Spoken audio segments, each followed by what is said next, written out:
vou escrevendo, se der algum problema, você me ajuda. Tá bom. Então, quando vocês trazem o seu familiar para tratamento, é necessário que você entenda a doença para que você possa nos auxiliar durante o processo de tratamento. Se nós não estivermos trabalhando em parceria, nós não vamos conseguir obter os resultados que desejamos. E se vocês não entenderem a metodologia e as fases do tratamento, vocês também terão dificuldades, vão entrar em ansiedade, preocupações desnecessárias e acabar fantasiando muitas coisas. Então, a ideia desse seminário para as famílias que estão chegando no tratamento é desmistificar a doença, ajudá-los a entender essas fases para que nós possamos caminhar juntos. A recuperação do dependente, ele depende de um trabalho de equipe, que sou eu, vocês e o dependente contra a doença. Se nós não fizermos isso, o êxito será quase impossível, tá? Então, o primeiro passo para que a família colabore durante o processo é entender as fases da doença. A dependência ela é muito complexa, né? E se nós observarmos agora, durante o período de... Eu estou fora do vídeo. Acho que assim já... Será? Também não. Não deu certo. Se nós entendermos... Aí, agora eu acho que sim. Obrigada. A dependência química, a maioria das pessoas pensa assim, nossa, tem aumentado muito o consumo de drogas, tem agravado muito durante esses últimos anos. E, na realidade, a droga sempre existiu ao longo da existência da humanidade, né? A gente vê que a primeira droga na vida de uma pessoa é a maçã de Adão e Eva, né? Eu me refiro a isso porque foi a primeira vez que o homem transgrediu, né? E desobedeceu à lei divina. Então, ali a serpente era o traficante, a maçã a droga, né? E a gente vê assim, que durante todo o processo de desenvolvimento da dependência química, a característica principal do comportamento do dependente é a transgressão, como a gente viu lá atrás. Então, não adianta nós ficarmos debatendo sobre a droga. Ela sempre existiu e sempre irá existir. Não é tirando a droga da sociedade ou combatendo a droga que nós vamos conseguir tratar a dependência. Porque o problema não é a droga, e sim a pessoa que usa, né? Então, nós vamos estar falando disso. Quem é o dependente e quais são as fases, né, de tratamento que o dependente deve passar para conseguir estabilidade. Outro aspecto importante é que a droga entra num contexto sociocultural que modificou ao longo dos anos. Então, se nós pensarmos que a sociedade hoje vive o parecer ter e o parecer ser, ela está sendo consumida como mais um produto de consumo. Então, ao longo da história da humanidade, o status, a moral das pessoas dentro do grupo foi variando de acordo com a sua capacidade. Então, por exemplo, o homem das cavernas, ele era considerado líder do grupo se ele fosse capaz de sair, matar bicho e sustentar a sua família. Então, ser forte e destemido fazia com que ele fosse considerado o cara da turma. Do ser forte, nós evoluímos para o divino. Então, apareceram as divindades e, em nome de Deus, as pessoas cometeram muitas atrocidades, matando crianças na Grécia, que nasciam defeituosas, guerras santas entre cristãos e protestantes, católicos e protestantes, e, em nome de Deus, se fez muita coisa ruim. E quanto mais a pessoa estivesse perto de Deus, maior era o poder dele na comunidade. Do divino, nós descemos para o ter. Então, a pessoa era considerada o cara da turma se ele tivesse a jaqueta do James Dean, a calça jeans de não sei quem, a casa de não sei quem. Então, ter algo que simbolizasse status e poder dava essa moral para a pessoa no grupo. E, na atualidade, é o parecer ter e o parecer ser. Então, as pessoas financiam carros em 100 vezes, né, para dizer que tem um carro. Mas o carro não é dele, né? É do banco. Financia uma casa em 70 vezes. Então, esse parecer ter e parecer ser mudou o conceito na sociedade do que é esta pessoa, esse cara que tem a moral na turma. Dentro desta ideia, o parecer ser feliz, o parecer aguentar ficar numa festa, o parecer ser mais forte que os outros, entra a droga como um produto que vai facilitar para que ele tenha isso. Então, para ele aguentar ficar numa festa 24 horas acordado, ele tem que usar alguma coisa.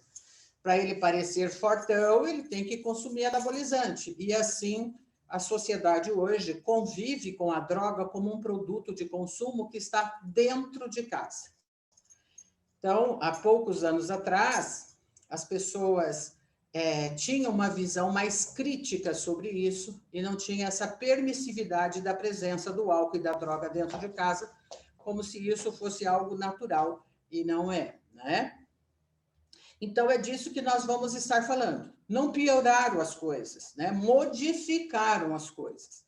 Então, a droga sempre existiu e sempre continuará existindo. O que nós temos que refletir é sobre o papel da família que forma essa sociedade permissiva e como a família se tornou tolerante ao longo dos anos, permitindo o uso da droga e tolerando o uso contínuo durante anos, né? Então, quando uma família traz um dependente para tratamento, a pergunta é: o que aconteceu com essa família que ela passou por tudo isso 10, 15, 20 anos e só agora está procurando ajuda, né? Ou porque as outras tentativas de tratamento não foram bem sucedidas? Alguma coisa deu errado. Na minha experiência de 42 anos de trabalho com dependente, eu vejo que as famílias, além de terem sido confundidas pelos dependentes, né, sobre esse papel e ter modificado as suas funções dentro de casa, o desconhecimento da doença também contribuiu para que isso se perpetuasse, né? E cronificou a doença, e nós temos aí dependentes químicos com quadros bastante graves e cronificado pelo tempo de uso e sucessivas recaídas. Da mesma maneira que a gente tem a droga diferente. Hoje, a droga não é o mesmo produto que havia nos anos 70, nos anos 80. A droga hoje ela é misturada com vários produtos químicos que faz com que o dano cerebral e dos órgãos internos sejam maiores. E isso traz mais comorbidades, traz mais doenças clínicas, traz mais doenças psiquiátricas, então o tratamento também se modificou ao longo dos anos. Antigamente, quando eu comecei a trabalhar com dependente, eu comecei a trabalhar com alcoolistas. Eram pessoas na faixa de 35, 40 anos de idade que estavam por ser despedidos da empresa em razão do consumo de álcool, ou estavam se divorciando porque a mulher não aguentava mais os porres e todas aquelas consequências do consumo. Hoje, a gente atende jovens na faixa de 11, 12, 13, 15, 14, 16 anos, usuários de crack, de cocaína, de maconha, de outras substâncias. Quer dizer, o que mudou? A droga que está mais disponível? Não, ela sempre existiu, né? É a falta da função paterna dentro de casa, que a gente vê em todas as famílias de dependente, essa sociedade que valoriza o consumo de qualquer coisa, e essa tolerância que o codependente tem com relação ao comportamento adicto do outro. Então, tem vários fatores que contribuem para que seja cada vez mais cedo e com maiores complicações. Então, é disso que a gente vai estar falando agora. Eu vou tentar desenhar aqui para que vocês me acompanhem e não fique tão monótono, né? A ideia de fazer online, gente, é por conta do Covid. Eu estou fazendo todas as reuniões de família online, para prevenção e proteção a vocês, mas também para que as pessoas, as famílias que são de outros estados, eu tenho pessoas aqui de outros estados, outras cidades do interior do estado, que também é mais difícil disso, né?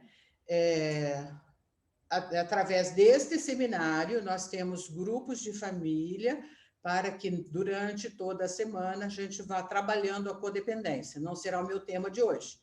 Hoje, o nosso objetivo é entender o dependente, mas temos os grupos de família, que vocês podem se inscrever aí com a Janaína, para tratar a questão da codependência, que é tão grave quanto a dependência, tá bom?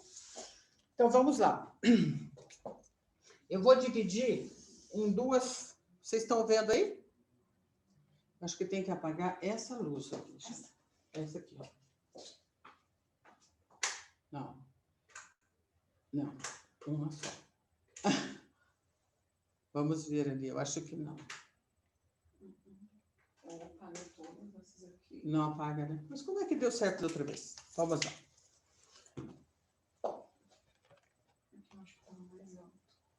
Será? Bom, eu vou tentar aqui, vocês se enxergam um pouco? É que eu não sei se vocês estão vendo aí, conforme eu estou escrevendo. Ah, ótimo, então. É eu que não estou conseguindo identificar. Tá ótimo.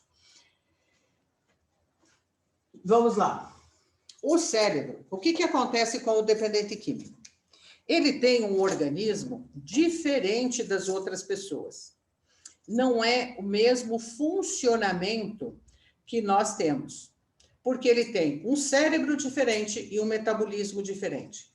Essas duas características vão determinar, se ele experimentar a droga, se ele vai desenvolver dependência e ter todas as complicações ou não. Então, nós vamos ver primeiro o cérebro, como é que funciona. O cérebro é um órgão e é o órgão mais importante de todos.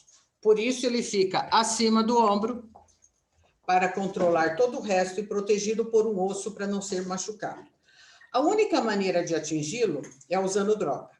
Então, a gente tem que pensar que droga é qualquer substância que, quando chega no cérebro, vai alterar o seu funcionamento e, por consequência, mudar a atividade mental.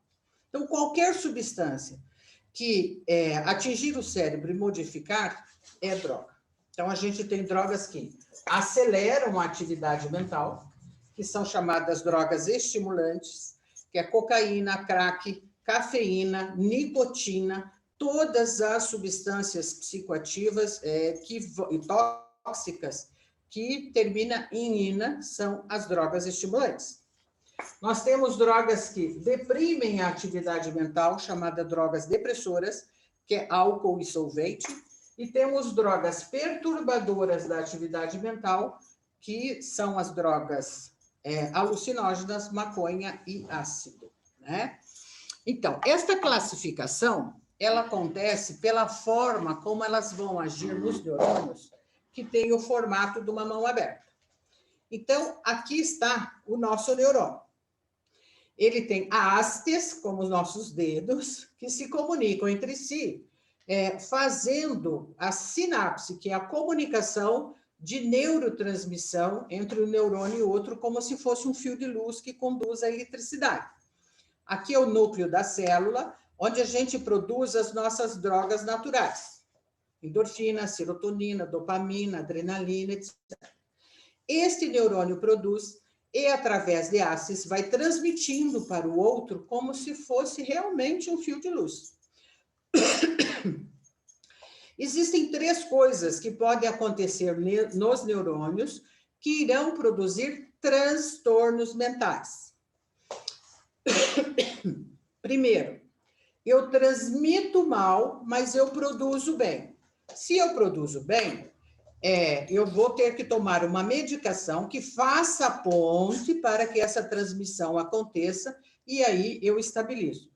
Quando eu não tenho essa comunicação, eu vou ter psicose, esquizofrenia, bipolaridade, etc. Ou eu transmito bem, porém eu produzo mal. Eu vou ter que repor aqui, porque senão eu vou ter depressão, ansiedade, etc. E o terceiro fenômeno é a morte de neurônios por uso de álcool e drogas. Então, todas as drogas matam neurônios. A cocaína, quando a pessoa consome, ela entra nos neurônios, abre muitos canais, o neurônio tem que trabalhar rápido para se comunicar e ele morre por exaustão. Quando a pessoa bebe, o álcool diminui o fluxo dessa passagem, o neurônio tem que fazer muita força e ele morre por cansaço. E quando a pessoa fuma maconha, a maconha veda como se fosse uma luva e mata por asfixia. Então, todas as drogas destroem neurônios. Escolher usar cocaína, álcool, maconha, é escolher ser atropelado por um ônibus ou por um caminhão, porque você vai ser atingido. Portanto, gente, não tem droga leve ou droga pesada. Já começa aí uma reflexão para a família que pensa assim, bom, ele está usando maconha, se fosse cocaína, eu ia me preocupar, como se a maconha fosse menos nociva que a cocaína. Ou, ele só bebe, se ele fumasse maconha, eu ia tomar uma providência, como se o álcool fosse menos nocivo. Todos são nocivos ao cérebro, porque todos destroem neurônios. Então, essa informação é importante porque o dependente convence a família. É só álcool, é só maconha, é só de vez em quando, como se isso não trouxesse nenhum prejuízo a ele, né? E essa morte de neurônios, ela acontece no córtex pré-frontal, que é responsável pela consciência, autocrítica, julgamento do certo e errado e tomada de decisão.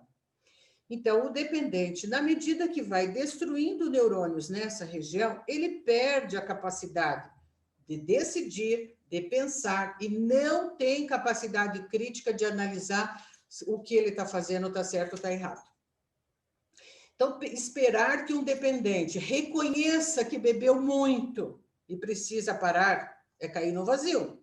Esperar que o dependente entenda que o crack está causando todo aquele problema na vida dele é cair no vazio. Ou que a pessoa que fuma maconha veja que o prejuízo escolar, que o prejuízo nas relações seja consequência do uso também. Então, com essa perda cognitiva por dano de córtex, ele não tem capacidade para discernir entre uma coisa e outra e ter a iniciativa de pedir ajuda. Por isso que é sempre a família que dá esse passo. Ele não consegue fazer uma associação entre uma coisa e outra. Os danos causados pelo uso da droga é sempre na visão da família, nunca do dependente. Logo atrás do córtex tem o sistema límbico, que é responsável pelos impulsos, pelos instintos e pelo prazer. Então, o sistema límbico é o sistema nervoso do homem das cavernas. A pessoa lá atrás, o homem primitivo, eles só fazia o que dava na telha. Dava vontade de correr, corria, dava vontade de comer, comia. Ele não precisava deter os seus impulsos, porque ele vivia isolado. Com o aumento da população, o organismo desenvolveu o córtex para frear o sistema límbico. Deixa eu pôr assim para vocês verem. Então, está aqui o córtex e o sistema límbico controlando os impulsos.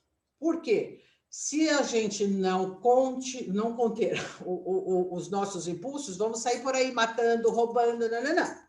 Então, a gente precisa ter esse controle, esse freio social para que a gente não saia matando, não saia roubando, não saia nada. Então, a função do córtex é frear a parte primitiva do cérebro.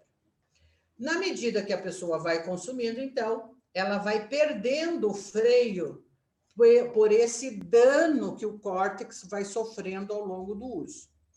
Na medida que ele usa, então, essa parte primitiva domina e ele passa a agir como o homem das cavernas. Grita, bate porta, dirige perigosamente, fica acordado à noite, dorme de dia, se irrita com facilidade, fica agressivo. Então, essa perda do controle vem por consequência do dano de córtex. Quanto mais primitivo é o comportamento dele, maior é o dano. E é nessa condição primitiva que o dependente chega na instituição.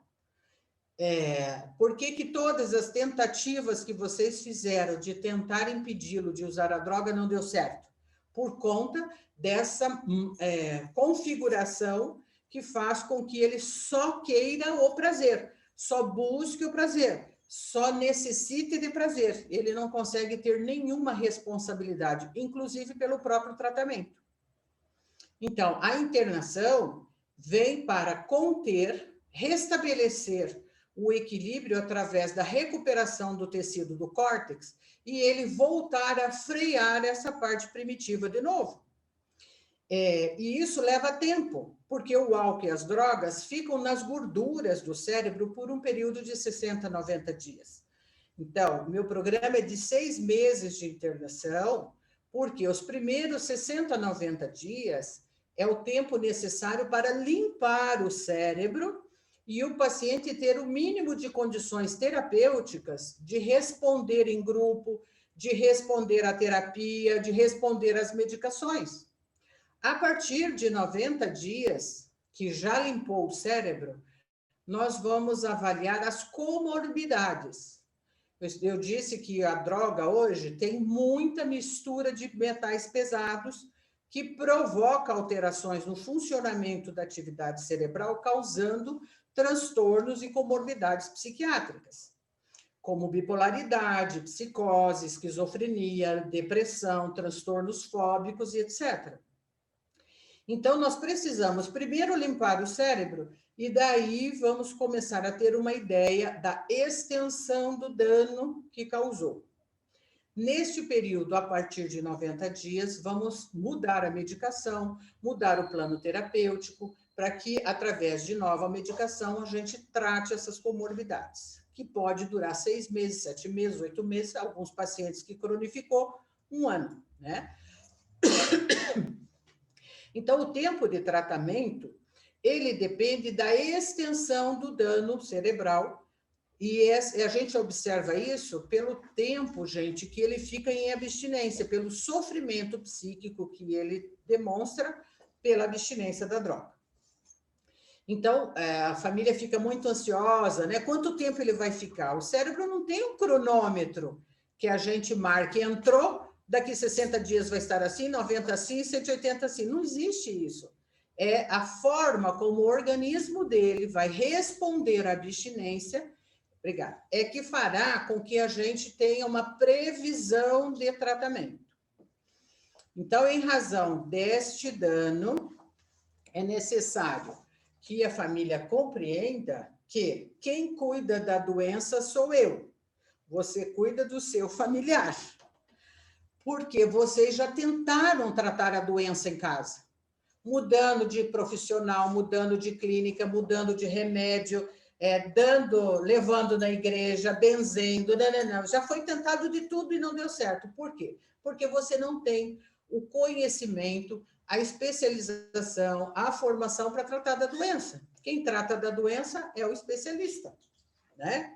Outra coisa importante, como a família não conhece o funcionamento cerebral, a família começa a negociar com a doença. Por exemplo, você vai a um cardiologista, com taquicardia, mal e tal, e o cardiologista diz, já para o centro cirúrgico, você precisa colocar uma pó de safena. Aí você fala, não, pensando bem, eu vou lá em casa conversar com meu marido, vou ver o que dá, se eu vou pôr ou não. Você não faz isso. Você fala para o médico, vamos lá para o centro cirúrgico e vamos colocar aqui, não é?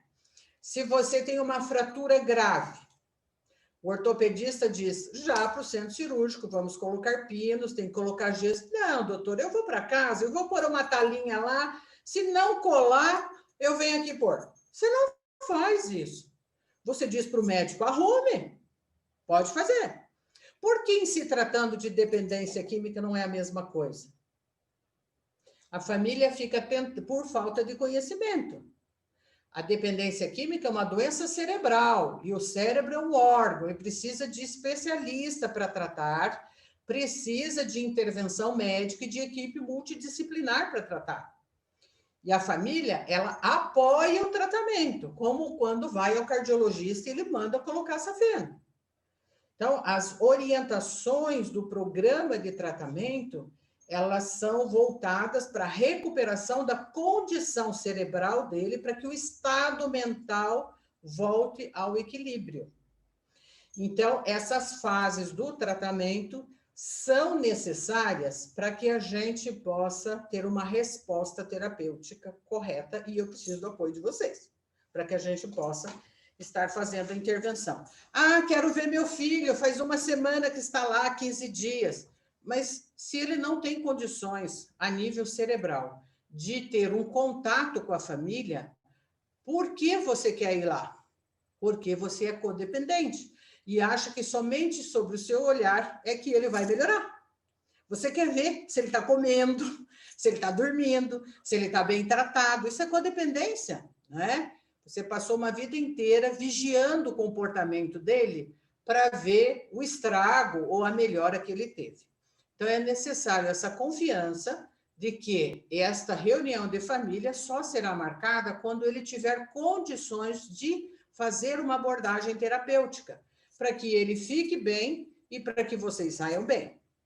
E isso depende, gente, pode ser em 15 dias, pode ser em 60, às vezes em 90. Então, depende muito do processo de recuperação e cicatrização, que não depende de mim nem de vocês, depende do organismo dele. Uma outra coisa em relação ao cérebro é que ele termina de formar entre 18 e 21 anos de idade. Toda pessoa que começou a consumir álcool e droga antes dos 18 anos terá prejuízos permanentes no cérebro. Então, quanto antes a pessoa interromper o uso, interromper a doença, menores serão esses estragos ao longo da vida. Ele já está prejudicado pela idade de início de consumo, que na nossa sociedade está na faixa aí de 10, 11, 12 anos de idade. Então, o diagnóstico e tempo de tratamento, ele depende da idade de início de consumo, do tipo de droga que ele utilizou ao longo da vida, se é masculino ou feminino, porque a dependência nas mulheres é diferente que nos homens. O tratamento para as mulheres é diferente que os homens. Ah, é? É o som? Alô? Tem alguém com o microfone aberto.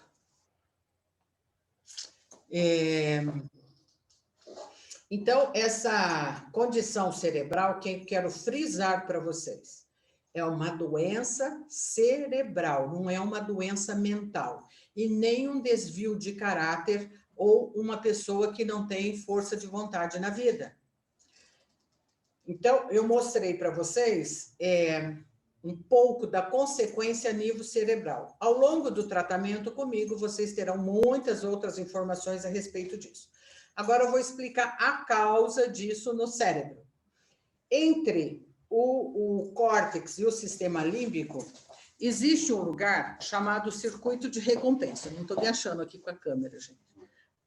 O circuito de recompensa... Não, é o contrário. Aí, obrigada. O circuito de recompensa, ele fica no centro do cérebro e é um lugar pequenininho onde nós armazenamos o prazer das necessidades de sobrevivência, fome, sede, sexo e sono. Obrigada, Jana, agora ficou bem bom. Nós precisamos sentir prazer nessas áreas para que a gente garanta nossa sobrevivência da espécie. E o dependente, ele tem uma má formação no circuito de recompensa, ele tem receptores de drogas que outras pessoas não têm. Esses receptores, eles funcionam como se fosse uma fechadura e a droga como se fosse uma chave. Ele nasceu com esses receptores. Logo, a dependência química é uma doença geneticamente herdada de avós, pais e tios, alcoolistas ou dependentes de outras drogas. Então, esses receptores é que irão determinar se ele vai experimentar e desenvolver dependência ou não. Quem não tem os receptores, experimenta a droga e tem aquele enjoo, aquela náusea, não vou usar de novo, ou não tenho vontade de usar, a sensação é desagradável. Quem tem o receptor sente uma sensação de empoderamento, de grandiosidade, de euforia. Por quê? Quando a droga entra no receptor, abre, e ao abri-lo, vai produzir um grande derramamento de dopamina no cérebro, que é a substância do prazer. Então, a dopamina nós produzimos trabalhando, comendo, namorando, escutando música, fazendo exercícios, né? Nós naturalmente produzimos dopamina para ter sensação de prazer. O dependente, ele estimula através da substância química a liberação em grande quantidade, fazendo com que ele tenha 100 vezes mais aquela sensação de prazer, por exemplo, de um orgasmo. Só que, ao mesmo tempo que o cérebro derrama essa grande quantidade de dopamina causando esta sensação, o cérebro absorve rápido e vem a depressão da falta ou fissura, que faz com que o cérebro é burro e a mente é inteligente. O cérebro só funciona por estímulo e resposta. Aí o cérebro entende que precisa usar a droga de novo para estimular o receptor, produzir dopamina e sair daquele estado de fissura. Então, gente, a pessoa não se vicia na droga que ela usa, ela se vicia na dopamina que é liberada por aquela droga, que pode ser cocaína, álcool, maconha, nicotina, qualquer substância psicoativa que vá interferir nos receptores do circuito de recompensa. Ele nasceu assim e vai morrer assim. Não tem cura, tem controle. E o controle é a abstinência total de todas as drogas, inclusive nicotina. Por que eu não tenho nicotina no meu programa? Primeiro, porque a nicotina é a única droga que atinge todos os receptores. Então, a pessoa parou com a cocaína, com o álcool e com a maconha e continua fumando, a nicotina vai ativando esses outros receptores e rapidamente ele volta para o álcool, para a maconha e para a cocaína. Então, os receptores têm que ficar limpos de tudo que é tóxico, senão a pessoa não consegue manter a abstinência. Muitos dos familiares de vocês chegam no meu programa, fumavam, e foi a grande causa da recaída. Só que a família não entende isso, né? E acha que fumando alivia um pouco a falta da droga. Nada a ver, estimula mais ainda a vontade de usar a droga. Então, precisa entender isso, que tabagista é uma coisa e dependente químico é outra. O tabagista, ele só tem receptor de nicotina. Jamais um tabagista vai usar cocaína. Mas um dependente químico tem vários receptores para preencher. E isso faz com que o campo da nicotina seja maior, fazendo com que ele queira rapidamente ir para outra droga. Então, um dependente de crack, de cocaína, que continua fumando, vai voltar para o crack, para a cocaína, para o álcool, para a maconha, seja o que for, né?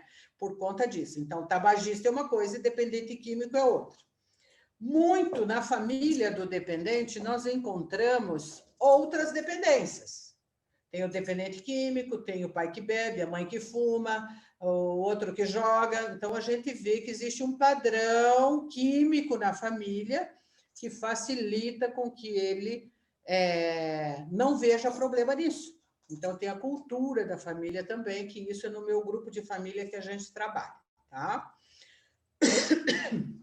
Bom, eu vou pegar a comida como parâmetro aí para explicar para vocês como é a ação da dopamina no circuito de recompensa. A comida age da mesma maneira no cérebro, por isso muitas pessoas que fazem dieta não conseguem manter a dieta. Por quê? Vamos ver assim, ó. Você vai a uma churrascaria hoje e come uma picanha bonita, cheirosa e saborosa. Só que ela está estragada. Aí você fica 2, 3 dias assim, mal, enjoado, com vômito, diarreia e tal, e fala assim, nunca mais eu vou comer carne na minha vida. Passou uma semana, você vai na churrascaria. Quando você vê a carne, sente o cheiro, vai no circuito de recompensa, a memória eufórica do prazer, você saliva, senta e come. O que faz você sentar e comer novamente? Porque o circuito de recompensa não registra a desgraceira, gente, só registra o prazer. Se nós lembrássemos o tempo todo do quanto nós sentimos mal, a gente não come mais e morre de fome. Então, a função do circuito de recompensa é guardar a memória do prazer e esquecer o desprazer.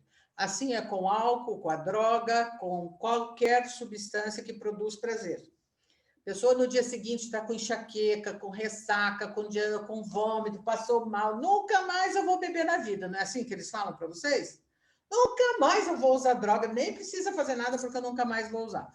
Passou uma semana, se ele vê a droga, se ele sente o cheiro, ativa a memória eufórica do circuito de recompensa, ele vai lá e usa, porque ele esquece todo o mal-estar que ele passou anteriormente. Então, veja que não é fácil, né? Você quer ver? Vamos pegar a dieta de novo. Você já emagreceu o que queria, ou está perto de chegar no seu peso, e você está andando pela rua e olha para uma confeitaria e vê um bolo de coco. Aí você olha e diz, nossa, tá maravilhoso esse folhado, eu vou entrar lá e vou comer um pedacinho. Você entra, come um pedacinho, e aí você fala, nossa, isso está muito bom, eu vou comer mais um pedaço, eu vou comer uma bomba, eu vou comer um quindim, e assim você recai na dieta, porque você viu a torta. Você está andando pela rua e sente cheiro de carne assada, e não é hora de você comer. Aí você fala assim, puxa vida, acho que hoje eu vou comer carne assada. Onde que eu vou comer? Numa churrascaria, em casa? O que ativou a tua memória eufórica e fez você pensar na carne é o cheiro. Você encontra alguém na rua que está batendo papo, parará, parará, e fala de uma receita legal que fez em casa. Você fala, ai, me dá essa receita, eu vou fazer também. Você ouviu falar e já sentiu vontade de comer. São quase 8 horas da noite, você está acostumado a jantar às 8 e o estômago começa a roncar. Daí você fala, puxa vida, o que eu vou jantar hoje e tal? O que ativou a vontade de comer? Horário. Você tem um bolo com glacê de chocolate em casa, vai lá, passa o dedo, pega um pouquinho, aí você diz, isso está maravilhoso, e come um pedaço. Então, o que faz você comer? Paladar. O que vocês precisam entender disso? Que a memória eufórica do circuito de recompensa é feito pelos órgãos dos sentidos. Visão, olfato, paladar, audição e tato. No meu livro está tudo isso. Eu já terminei de fazer meu livro, vou lançar agora em março, se Deus quiser, e tudo isso está lá, para vocês conhecerem melhor, tá? Então, se a memória eufórica é feita através dos órgãos dos sentidos, se a pessoa para de usar, mas ela não muda hábitos, lugares e pessoas, o que vai acontecer? Vai voltar a usar. Porque ela está vendo a substância, ela está sentindo o cheiro, ela está sentindo o gosto, ela está ouvindo falar disso. Então, a família ajuda o dependente mudando os seus hábitos e sua rotina. Na casa de um dependente, não pode ter cigarro, álcool, maconha, cocaína, não pode mais ter festa regada à bebida, tem que mudar a rotina, tem que mudar os hábitos, para que ele, não tendo contato visual, olfativo, ele consiga manter a abstinência. A família, às vezes, acha assim, vou dar um carro novo que ele vai parar de usar. Não, ele vai pegar o carro e vai cheirar o carro. Vou mandá-lo para os Estados Unidos, para ver se ele mudando de país ou mudando de cidade, ele para de usar. Não, ele vai procurar nos Estados Unidos, onde ele for, a substância para isso, porque a droga está à distância de um braço, né? Ela não está no lugar. E é preciso que a família entenda a necessidade de mudar a sua rotina, de repensar os seus valores, os seus rituais, porque ter um dependente em casa é a mesma coisa que ter um diabético. Como é que você vai deixar pudim, bolo na geladeira se você tem um diabético em casa? Então, a família ajuda mudando a sua rotina. Tem uns livros, pessoal, que vocês vão receber aí neste grupo do seminário, que é Força de Vontade Não Funciona, para vocês entenderem. Nesse livro também tem um pouco da explicação que eu estou dando aqui, para vocês entenderem a importância da mudança dos hábitos da família. Ele fala lá, você quer emagrecer, vai fazer dieta. Como é que, se você deixar bolo, chocolate, pão, tarará, e dizer, não vou comer, eu sou forte. Passa os dias, você já está lá comendo um pedacinho, daqui a pouco está comendo a barra inteira. Então, para que você consiga fazer a dieta, você tem que tirar tudo do seu ambiente que seja engordativo. Com o dependente é a mesma coisa. Força de vontade não funciona. O meio é que faz a pessoa. Então, nós nos comportamos de acordo com o meio onde nós estamos. Se nós estamos trabalhando, a gente está vestido de um jeito. Se a gente está na praia, está de outro jeito. Se nós estamos... cada ambiente faz com que a gente se comporte de uma forma diferente. Então, o meio influencia quem nós somos. Logo, ao parar de beber e usar droga, tem que mudar o meio. E durante o período de tratamento do seu familiar, você participando do grupo de família, você vai aprender como fazer isso. Então, são mudanças comportamentais. A minha abordagem é cognitivo-comportamental. Cognitivo, para melhorar a questão mental do paciente, a função do pensamento, sentimento, raciocínio, as funções mentais. E comportamental, que é reeducar o cérebro. Então, não tem o que fazer, o cérebro é burro. A gente usa a mente, que é inteligente, para dominar o cérebro. Aí vocês chegam lá no hospital e dizem assim, você não sabe o que eu passo aqui. Tem hora para acordar, hora para dormir, hora para comer, hora para fazer grupo. É reeducação, criar novos hábitos. Mas esse é o sofrimento deles, porque eles viviam sem horário para nada. Então, a queixa, né, quando vocês vão à visita, é de que ele é obrigado a fazer coisas que ele não está acostumado. E a família codependente morre de pena e quer tirá-lo, porque, coitado, tem que acordar às 7 da manhã, arrumar a cama, tomar café, junto com todo mundo, respeitar a fila e ir para o grupo, sim, porque eu não deixo ninguém no quarto, não, passando tempo, né? E, então, durante o tratamento, a gente vai criando hábitos, uma nova rotina, uma nova condição de autocontrole para que ele se reeduque e, quando volta para a família, esses novos hábitos possam ser mantidos. Então, vocês precisam entender o que é o tratamento para não deseducá-lo quando ele chega em casa.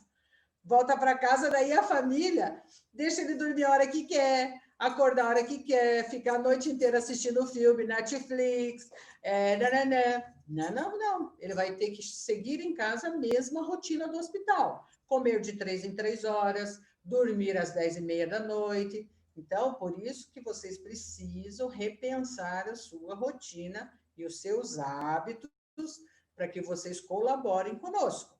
Vocês não vão ajudar seu filho passando a mão na cabeça e aceitando comportamentos transgressores quando ele volta.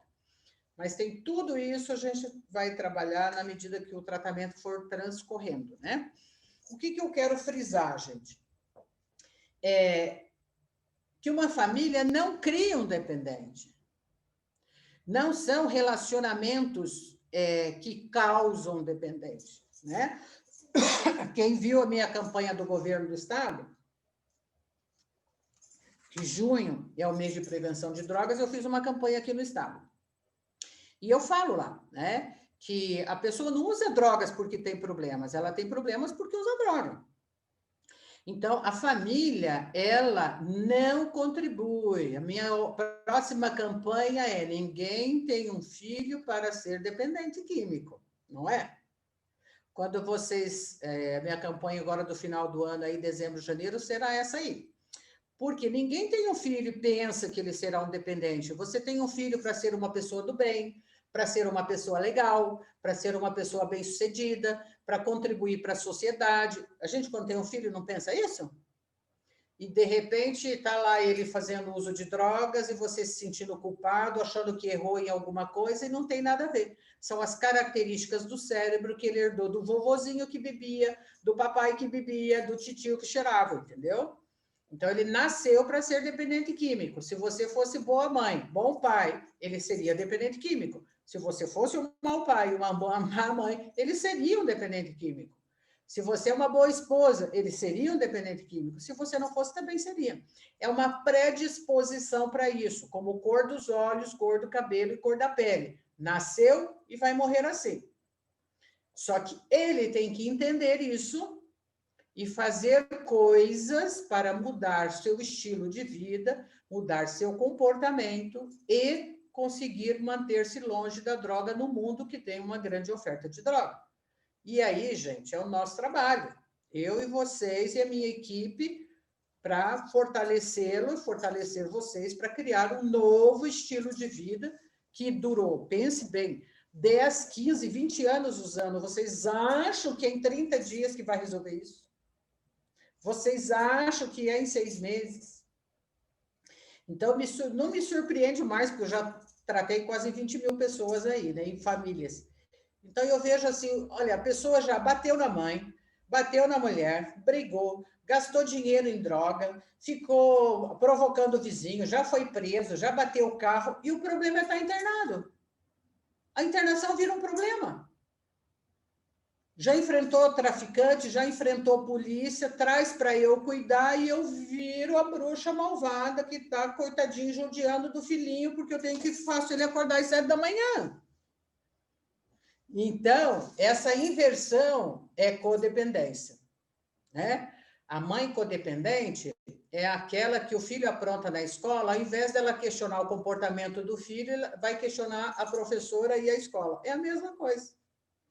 E aí o filho não larga nunca da droga. Por que será? Então, uma família não cria um dependente, mas ela mantém ele na dependência com este comportamento facilitador, permissivo, porque a família tem muita pena, acha que ele é um inútil, que ele é um incapaz, e a família vai fazendo por ele, pagando as contas dele, troca o celular da outro, perde não sei o que da outro, vende a roupa, troca a roupa. A família vai sendo o suprimento da dependência. Então, não pode continuar nesta função de ser o suprimento dele. Enquanto ele estiver nesse papel, ele não vai parar de usar. Então, ninguém cria um dependente, mas mantém a pessoa na dependência com esses comportamentos, com essa aceitação passiva daquilo que ele faz, né? Bom, vamos falar do metabolismo aqui. Sobre o cérebro, gente, eu ficaria aqui uma semana falando com vocês e não dá, né? Eu fiz um resumo, mas para vocês pegarem a ideia principal. Quero que vocês comecem a olhar de maneira diferente para ele. Ele não é um coitado por estar internado, não tenham pena, é uma doença e se trata assim, do mesmo jeito que se põe o stent no coração e coloca o pinus no osso, é tratamento internado que trata essa doença, não tem jeito. E não quero tirar antes da hora. O paciente, quando sai antes da hora, é como você tirar o paciente do centro cirúrgico e levar para casa. Ninguém faz uma cirurgia e vai para casa. Passa pela UTI, passa pelo quarto, vai caminhar no corredor e depois vai para casa e ainda tem que fazer repouso em casa, não é? A dependência química é a mesma coisa. É uma doença igual a outra qualquer. Tem um processo de começo, meio e fim. A primeira etapa é essa aqui que eu falei, que é a desintoxicação em ambiente hospitalar, que varia de 6 meses a 1 ano, dependendo da gravidade do problema. A segunda etapa, depois que ele sai, é clínica dia, que é onde eu estou aqui, Curitiba. Vocês já vieram aqui trazer roupa para eles, né? A clínica dia é onde nós vamos trabalhar o quê? Ele está limpo, ele está agora consciente, está com uma boa crítica. Ele terá que ser trabalhado para reinserção social. Então, todas as atividades da clínica dia, os grupos terapêuticos, as atividades, são voltadas para a reinserção social através de aquisição de habilidades para lidar com a família, para lidar com o trabalho, para lidar com a sociedade. Isso leva 6 meses, 1 ano, 1 ano e meio, porque o cérebro leva de 2 a 4 anos para cicatrizar. Então, o programa não tem fim.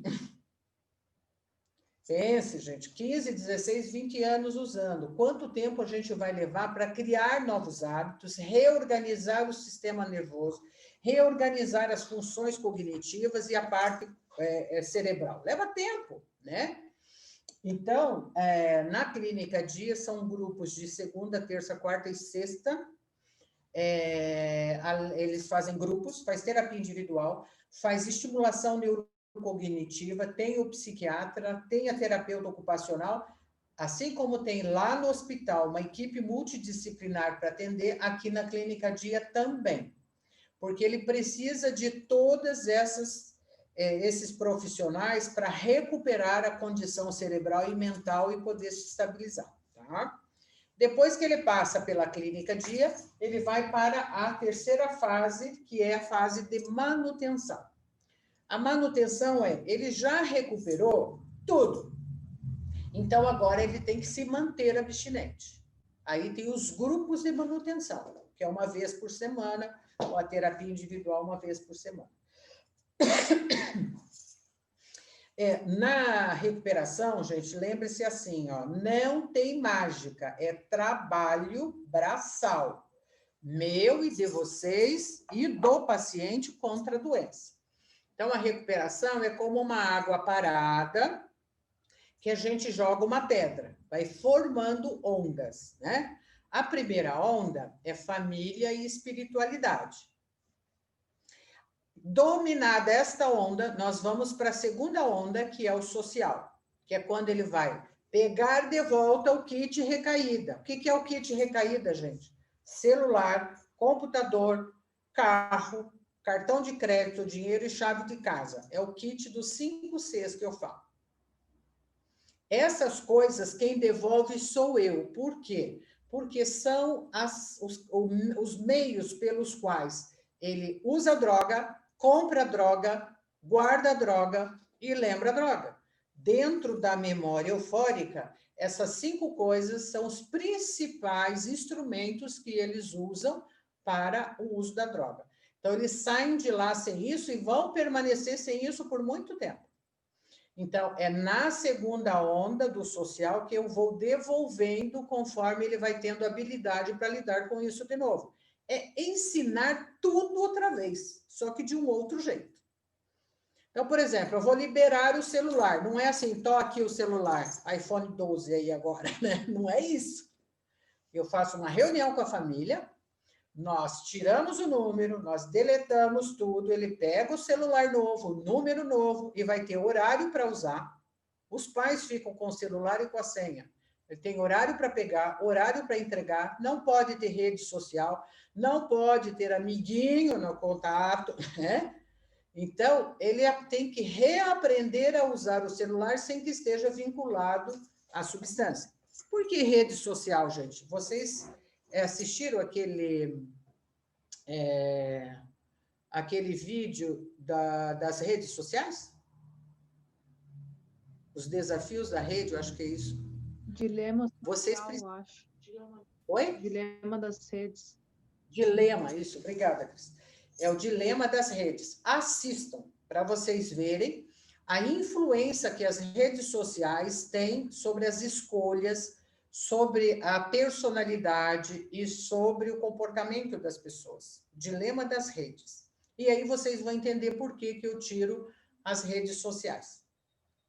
Ali eles vão procurar somente as coisas que de alguma maneira está relacionado à droga. A gente entra na rede social, vê lá, dá uma navegadinha, vê uma propagandinha, uma coisa ou outra e pronto. Eles ficam procurando quem? O amigo da ativa, qual festa que está, o que eles estão bebendo, o que eles estão usando, se a menininha está lá, blá. Então, o olhar deles, a rede social é o meio para eles chegarem de volta na turma do barulho. Então, não pode ter rede social por um bom tempo. Bom, dominou essa parte, ele vai para o trabalho e para o estudo. Olha aí, novidade também para vocês. Porque os pais pensam que se ele trabalhar e estudar assim que ele sair da internação, ele vai ocupar a cabeça e não vai pensar na droga. Não tem nada a ver. Se fosse assim, vocês já colocaram no estudo e ele parou de usar droga porque estava estudando? Não.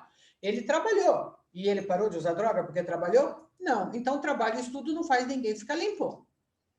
O que faz? Recai. Se a pessoa sai da internação e já começa a trabalhar e a estudar, a chance de recair é muito grande, porque ele não aprendeu habilidade para lidar com frustração, com poder, com autoridade, com dinheiro, com celular, com equipamentos, né?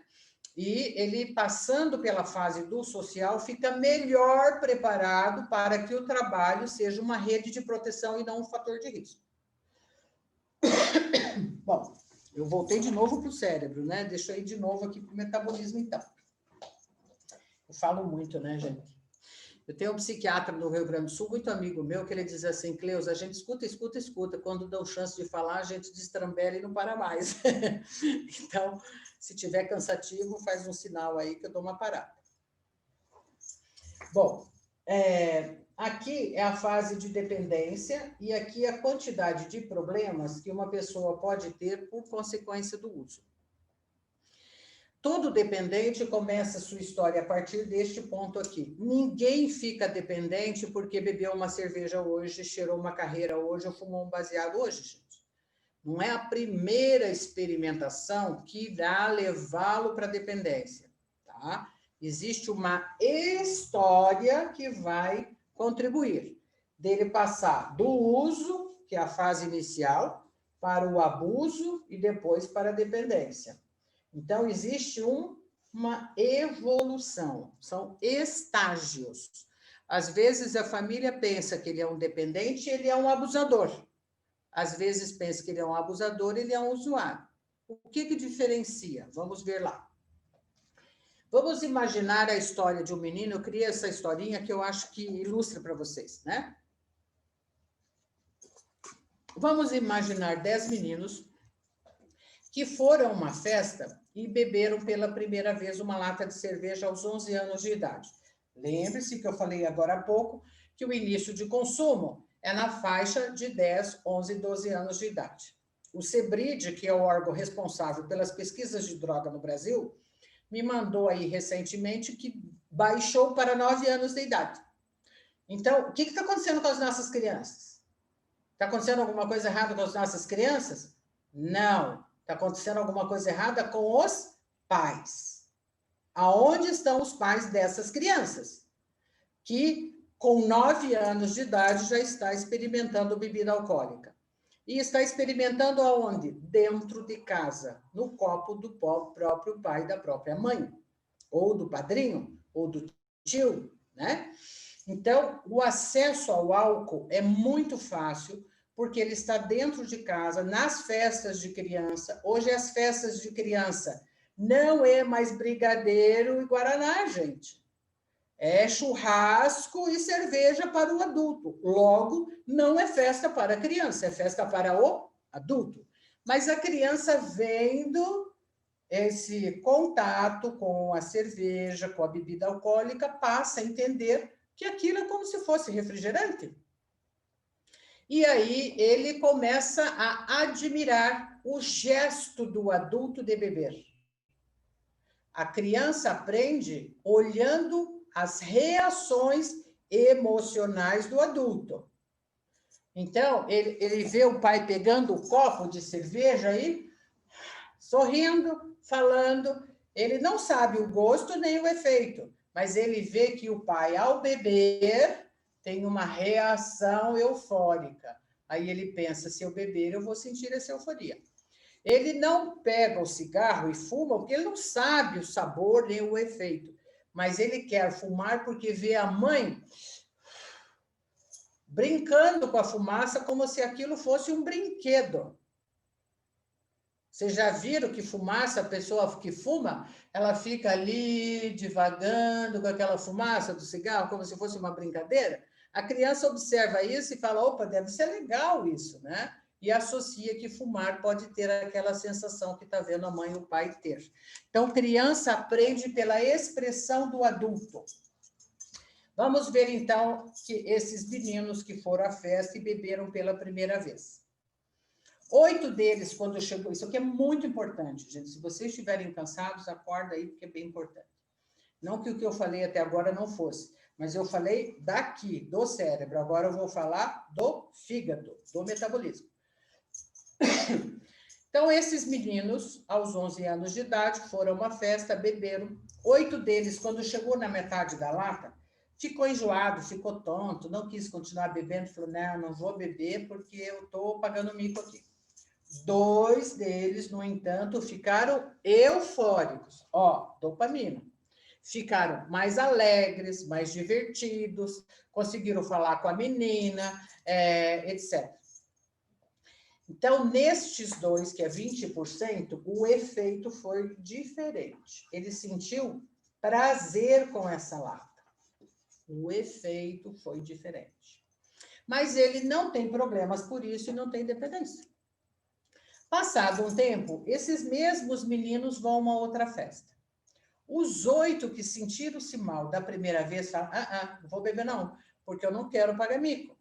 E eles vão à festa preocupados com a banda, com a roupa, com a guria e com a hora de voltar para casa. Já aqueles 2 que beberam e ficaram diferentes, pensam, se com uma lata foi legal, com 2 vai ser muito mais. Então, ele bebe um pouco mais na expectativa de aumentar o prazer e assim sucessivamente. Cada vez que o grupo sai, os 8 estão preocupados com a banda, com a roupa, com a guria, e esses 2 preocupados se vai ter bebida lá ou não, se faz um esquenta antes de sair, se o garçom legal está lá ou não. Então, ele já associa ter esse efeito prazeroso bebendo quantidades maiores. Nessa fase, a gente diz que a pessoa é usuário ou bebedor social. Quando você pergunta para alguém, você bebe socialmente, né?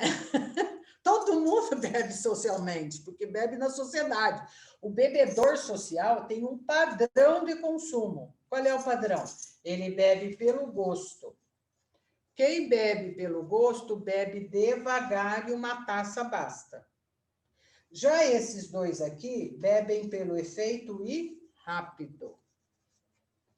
Então, essa diferença de padrão, porque para esses 2, uma taça é muito e 20 é pouco. Essa diferença de padrão do bebedor social para quem vai desenvolver a dependência traz o primeiro problema na vida de um dependente, que é na área social com a mudança de amizade. Por quê? Esses 8 começam a achar chato sair com aqueles 2. Eles só bebem, faz piadota, mexe com a namorada, bate carro, briga, não dá. Já esses 2 pensam a mesma coisa daqueles 8. Não vou sair com eles porque eles são os caretas. Eles não bebem, são os manés, né? Então, essa diferença aqui faz com que esses 2 vá procurar pessoas que também bebem ou usam algum tipo de droga. Aí, neste meio que todos bebem, ele pensa, todo mundo bebe, todo mundo fuma maconha, todo mundo usa cocaína. Não é todo mundo que faz isso, gente, é todo mundo com quem ele convive. Vocês caem nessa armadilha também e acham que é verdade. É só fazer uma enquete dentro da sua família, quantos que fazem isso? Só ele, às vezes, né? Então, não é todo mundo que bebe e fuma maconha. É todo mundo com quem ele convive. E neste meio que todos fazem isso, tudo é escolhido com a finalidade de ter, obter e usar a droga. Vai ao futebol, não é para ver o time jogar, é para poder beber com a turma. Vai comer um churrasco, não é para comer carne, é para poder fumar um com a turma. Vai viajar, não é para conhecer um lugar legal, para poder cheirar sem que ninguém veja.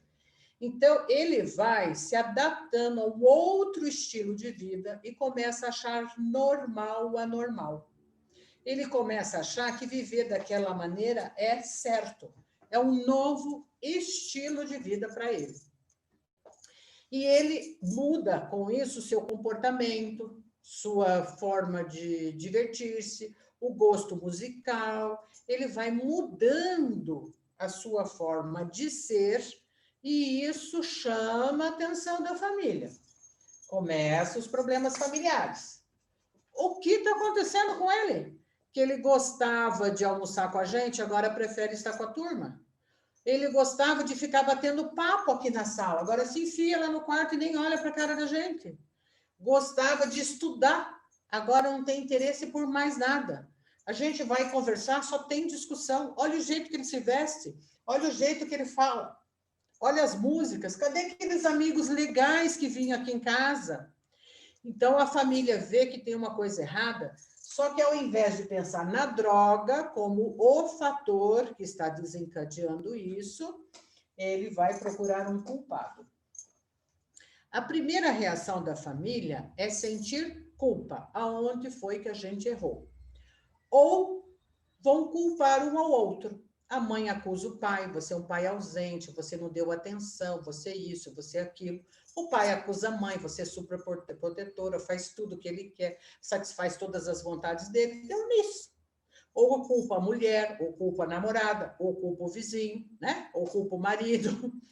Nessa discussão de quem é o culpado, instala-se uma crise dentro de casa e o dependente, olhando essa crise, pensa também com uma família dessa, só bebendo mesmo. Então, gente, uma família, vou repetir, não cria um dependente, mas um dependente cria muitos problemas numa família. E vem a raiva. Por que ele está fazendo isso com a gente? Então, a família vai desenvolvendo uma raiva porque acha que ele está fazendo aquilo como uma forma de punição ou de vingança por alguma coisa que a família fez de errado. E a raiva faz com que a raiva se transforme em pena. Pensem nisso. Que pena da minha filha, que pena do meu filho. Pena é raiva guardada.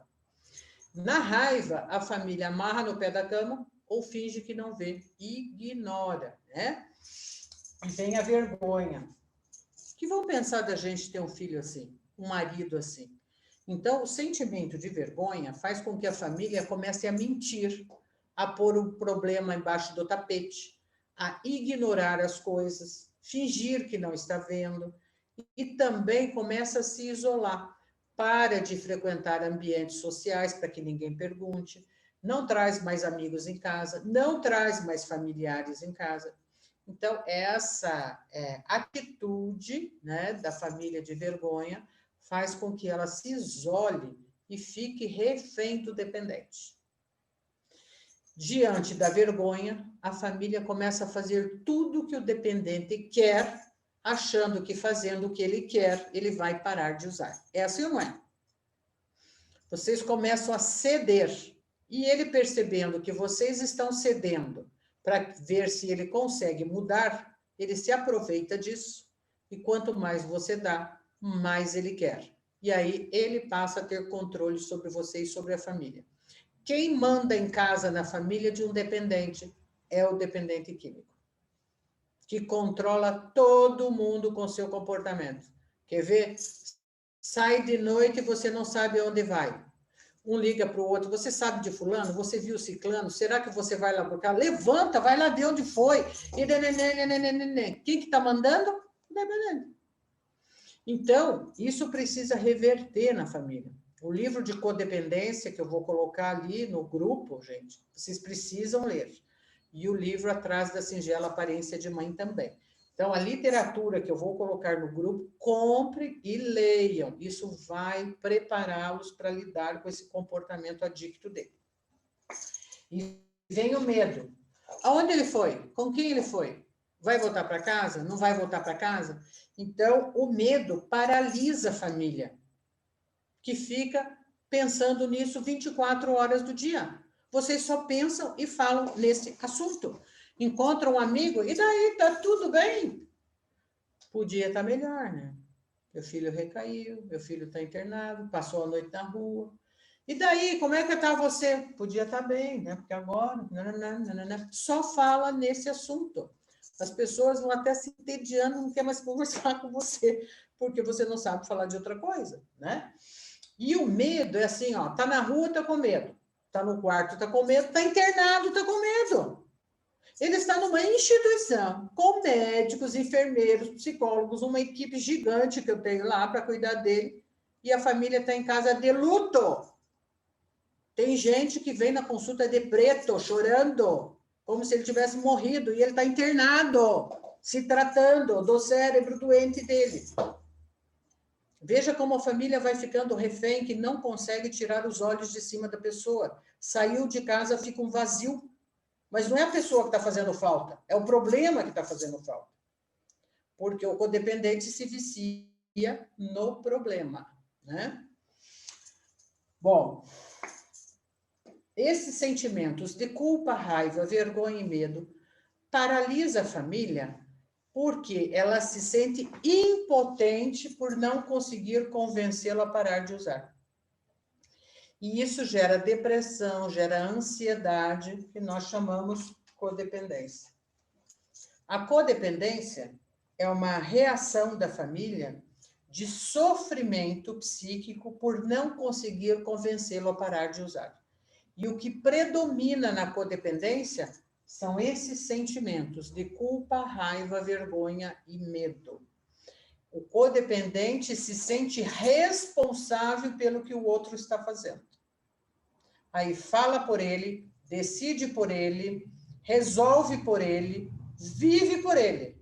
Só falta mastigar por ele. É a mãe que prepara o Nescau e vai quietinha no quarto para não acordá-lo e deixa o Nescauzinho ali, porque a hora que ele acordar, ele não pode se irritar, senão ele vai usar mais droga. E ela nem vai trabalhar esperando ele acordar para ver como é que ele está. Então, a codependência é uma doença tão grave quanto a dependência. Por isso, tem os grupos de família para tratar isso também. Se você trata o seu dependente, mas você não trata a sua codependência, você contribui para a recaída dele. Ai, meu Deus, jamais eu vou fazer isso. Vai. Sem você perceber. É inconsciente isso. Tá? E, por fim, começam os problemas na área profissional, que é a última área que o dependente deixa que o problema apareça. Por quê? Porque ele usa isso como escudo. Eu bebo, mas é com meu dinheiro. Eu uso droga, mas eu trabalho. Quem sustenta essa casa sou eu. Então, ele justifica com o trabalho. Só que ele chega atrasado, sai mais cedo, comete erros, não cumpre prazos, se dá mal com os colegas, né? Então, a qualidade profissional é sempre muito prejudicada. Logo, é muito comum um dependente começar um curso superior e parar, começar um negócio e não conseguir manter aberto, mudar muito de trabalho, né? Porque ele não consegue, a área funcional fica muito prejudicada e ele não consegue produzir. Para justificar essas perdas, o dependente desenvolve mecanismos psicológicos de defesa. O primeiro deles é a negação. O que é negação? Não é comigo, eu não uso, não preciso de tratamento, você não sabe o que eu estou passando, não vai gastar dinheiro com isso. A negação, gente, é como uma pessoa que tem o fundo da calça rasgado e só ela que não vê, né? Então, todo mundo está vendo que ele está com o fundo da calça rasgado, mas ele não está vendo, não tem coragem de olhar também. Ou seja, todo mundo está vendo que ele tem problemas porque usa drogas. Mas ele pensa que ele usa drogas porque tem problemas. Então, enquanto ele achar que ele usa drogas porque tem problemas e a família achar isso também, ele não vai parar de usar. Só porque ele vai continuar negando. O que ele precisa aprender é quais problemas a droga trouxe na vida dele. Então, na reunião de família, quando eu marco com ele lá, ninguém vai chegar chorando e dizendo, o que você fez com a minha vida. Não, ele não fez nada com a sua vida, é o que a droga fez com a vida dele. Então, a família tem que ir preparada com esse checklist na cabeça. Você não concluiu a faculdade porque você cheirava, você bebia, blá. Você bateu o carro porque você bebeu, blá. Você não tem namorada porque ninguém aguenta você quando você bebe, quando você usa. Vocês têm que culpar a droga, não ele. E a família normalmente quer fazê-lo sentir-se culpado e envergonhado para ver se desperta a consciência dele. Não é isso, gente. Quanto mais vocês culpá-lo e envergonhá-lo, mais ele vai usar, vai beber, tá? Então, sempre na conversa com o dependente é culpar a substância. Olha o que o álcool fez com você. Não é o que o álcool fez na família, é o que fez nele. Ele precisa quebrar a negação através dessa constatação da realidade, né?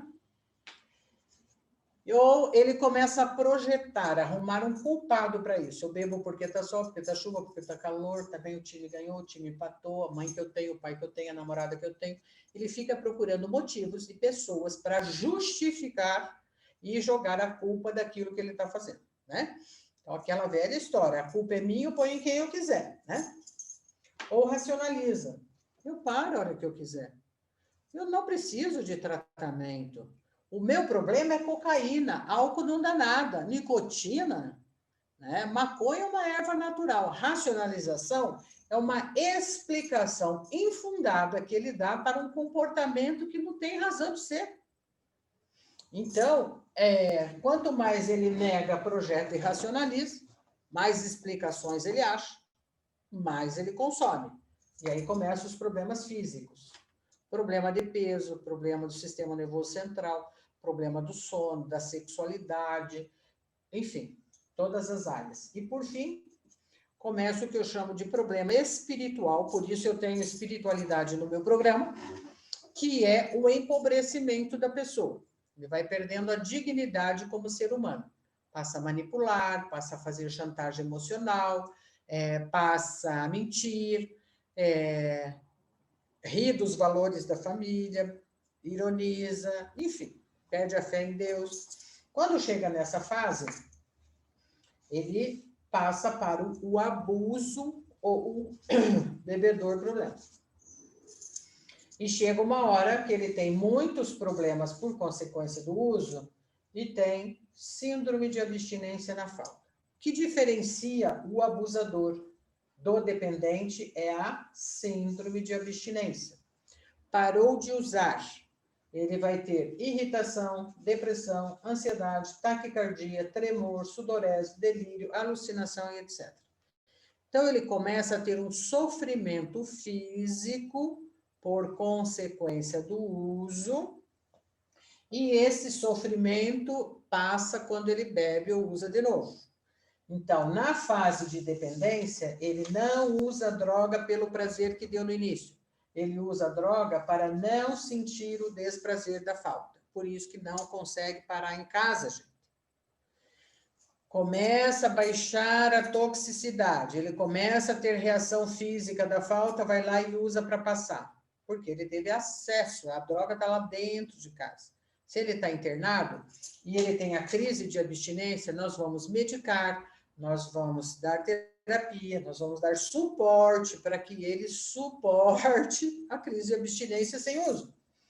Quanto mais sintomas de abstinência ele tiver, mais grave a dependência, que pode ser leve, moderada ou grave. E o dependente, além da crise de além da síndrome de abstinência, ele tem aumento de tolerância. Então, quando a gente pede para vocês a carta da família, é importante essa história para nós confrontarmos a realidade dele. Porque, gente, nunca é na visão do dependente, é sempre na visão da família. E esse histórico aqui vai nos ajudar a ver como evoluiu a dependência. Então, é muito importante que vocês mandem, né? Aumento de tolerância é... Aqui ele tomou uma lata de cerveja, 2, 3, daí não é só cerveja, cerveja destilado às vezes, maconha todos os dias, é progressivo. 11 anos, 12, 13, 14, 15, 16, 17, 18, 19, 20, 30, 40. E o cérebro, preste atenção, paralisa na idade que a pessoa começou a usar. Se começou a usar com 15, se comporta como 15. Se começou aos 20, se comporta como 20, mesmo tendo 40 anos de idade. Bom, por que dos 10 meninos, 8 permaneceram como bebedor social e 2 evoluiu para dependência? É o metabolismo que eu falei, né? Então, ele ingere a substância, ela vai passar pelo fígado para ser metabolizada. E quem faz esse processo são as enzimas P450 do fígado.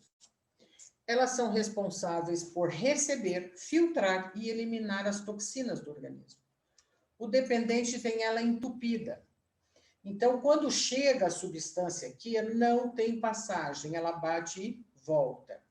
Ao voltar, essas toxinas ficam circulando na corrente sanguínea por um tempo maior. Tá? Então, o bebedor social não tem isso. Em 2 horas ele elimina e não quer beber mais. Já o abusador e o dependente leva de 10 a 12 horas para fazer isso. Se o tempo de permanência das toxinas no organismo é maior que nas outras pessoas, o que acontece? Ela fica circulando e causando todo esse dano no sistema nervoso, na parte clínica, em tudo. E quando começa a baixar a toxicidade, o organismo começa a reclamar. Suor, insônia, sudorese, barará, porque quer mais droga. Aí ele bebe, usa droga, passa aquele sintoma, ele pensa, viu como o álcool me acalma? O álcool não acalma, ele está nervoso porque bebeu. Ele está com a síndrome de abstinência fisiológica. Isso é geneticamente herdado. Avós, tios e pais, alcoolistas ou dependentes de outras drogas. Então, dependência química é uma doença cerebral por conta dos receptores do cérebro e metabólica, física, por questão do metabolismo, geneticamente herdada. Pai e mãe não criam dependente. É uma doença metabólica como, por exemplo, diabetes. O diabético é uma pessoa que não pode comer açúcar, porque ele não processa em glicose. Só que é no pâncreas, né? Então, o diabético não pode, para ele tanto faz um bolo, um bombom ou um pudim. É açúcar. Para o dependente é a mesma coisa. Tanto faz ser cocaína, álcool, maconha ou derivados. É droga. Pelo processo metabólico e os receptores do cérebro. Então, no meu programa, gente, é abstinência total de todas as drogas e derivados. Então, o que são os derivados do álcool? Vinagre, não pode vinagre na comida, não pode. Vocês recebem na alta uma listinha dessas coisas. Eu tenho um adesivo de geladeira que tem gente que carrega no carro, na carteira, para não esquecer. Ó, vinagre na comida não pode, comida temperada com álcool não pode, como frango na cerveja, carne no vinho, barará. Não pode perfume na pele, tem que ser na roupa. Não pode adstringente bucal com álcool, loção pós-barba com álcool. Não pode anestésicos, vai ao dentista, vai ao médico cirurgião, tem que informar que é um dependente químico para que possa ser indicada a melhor anestesia para ele. Não pode medicamentos que contenha cafeína, codeína, efedrina. Então, não pode termogênico de academia, não pode Red Bull, energéticos e etc. Então, essa listinha do que não pode, vocês recebem durante o tratamento. Nossa, que radical, seu tratamento não pode nada. Pode tudo, só não pode beber, usar droga e derivados. É só isso. E o tratamento é conscientização disso, tanto da família quanto do dependente, porque eu preciso da ajuda de vocês para lembrá-lo disso, né? Bom, gente, eu acho que deu, né? Eu queria passar essas informações e dizer assim, ó, me aguarde, vocês terão a reunião de família. Um outro fator é assim, com o aumento do Covid aqui em Curitiba, eu recebi orientação agora, tarde, da saúde, que não é mais para ter visitas e atendimentos presenciais, nós vamos entrar em quarentena na saúde. Graças a Deus, na minha clínica, eu não tive nenhum caso de Covid, porque eu sempre me antecipei às medidas. E graças a Deus também. Primeiro ele.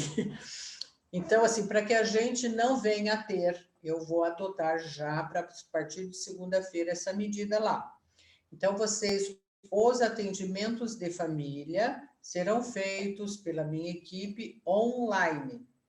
as visitas estão suspensas e serão feitas online, como nós estamos fazendo aqui, mediada pelo terapeuta. Natal, e outra coisa, não tem alta a partir de 1º de dezembro, porque Natal e Ano Novo é um período de alto risco de recaída. A gente faz todo esse trabalho, a família lá, porque quer ele no Natal, vai lá e tira. O que ele vai fazer no Natal? Usar. Então, nós teremos uma festa de Natal para os internos no dia 20 de dezembro. É uma confraternização que, se no dia 20 de dezembro tiver uma condição melhor do Covid, vocês poderão participar. Então, é uma festa para a família. Eles preparam um coral, a gente tem o culto ecumênico, a gente faz bastante coisa assim para que a gente faça uma confraternização. Se o Covid estiver ativo aí e os riscos aumentarem, essa confraternização é feita entre os funcionários e os pacientes, tá? A gente já está nessa fase de preparação das confraternizações aí de fim de ano. Na Clínica Dia aqui, também nós fazemos, mas é diferente. A festa da Clínica Dia tem amigo secreto, a gente faz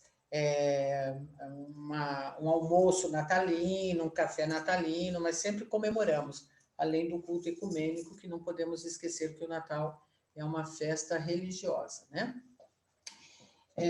Que mais de recados? Então, essas informações vocês vão recebendo. O que eu sugiro é que vocês, como família, marquem um horário comigo. Essa explicação eu dou antes, para que vocês já venham para uma consulta comigo, para eu tirar as dúvidas presencialmente e também conhecê-los presencialmente.